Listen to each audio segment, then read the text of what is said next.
জীৱনত ঘাত প্ৰতিঘাত আছেই। জীৱনটোত যুঁজ দিবলৈ আপুনিও গম পায়। আমাৰ নিচিনা মানুহবিলাকৰ জীৱন যুদ্ধখন বৰ এটা সুকীয়া যুদ্ধ। স্কুল হওক, কলেজ হওক বা বাহিৰত ওলাওতে হওক, সোমাওতে ক'ত যুদ্ধখন থাকেই। আমি যুদ্ধ নকৰিলে কেতিয়াও আগবাঢ়িব যাব নোৱাৰো। সেয়াই তেনেকে সেই যুদ্ধৰ মাজে মাজে আহি আহি এইখিনি পৰ্যায় পাইছোহি। আৰু ৰাইজৰ সহায়, সহযোগিতা, মৰম, আশীৰ্বাদৰ কাৰণে আজি এইখিনি পাইছোহি বুলি ক'ব পাৰিব লাগিব। তথাপিও তোমাৰ ধৰা আজিৰ যুগত মোৰ আৰু তোমাৰ একেই আমাৰ কণ্ডিশ্যন বিলাক। তো তথাপিও আমি সাহস কৰিছো কাৰণে কিবা কৰিব পাৰিছো। বহুত আছে যে সিহঁতে সাহস কৰিব নোৱাৰে, সিহঁতৰ ভিতৰত বহুত ভয় থাকে।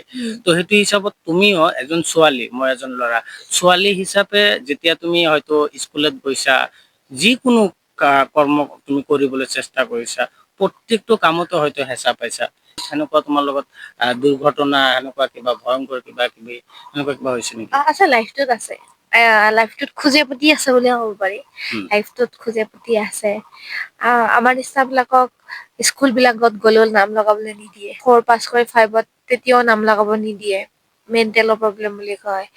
তাৰ পাছত গৈ ক'ৰবাত এখন সমাজত গ'লেও এটা ছবি আঁকিলেও বৰ্তমান মানুহ বিলাকে কয়, তাইৰ ওচৰত নাযাবি, তাইৰ ওচৰত নাযাবি, নাচাবি। আৰু ঘৰৰ বাহিৰত ওলাই গ'লো মাহঁতক কয়, তেওঁলোকক নাচাবি, তেওঁলোকক চালে মানে যাত্ৰাটো ভংগ হ'ব। শুভ কামত গ'লে বা কোনোবা প্ৰসূতি মাতৃ থাকিলেও চাবলৈ নাপায়।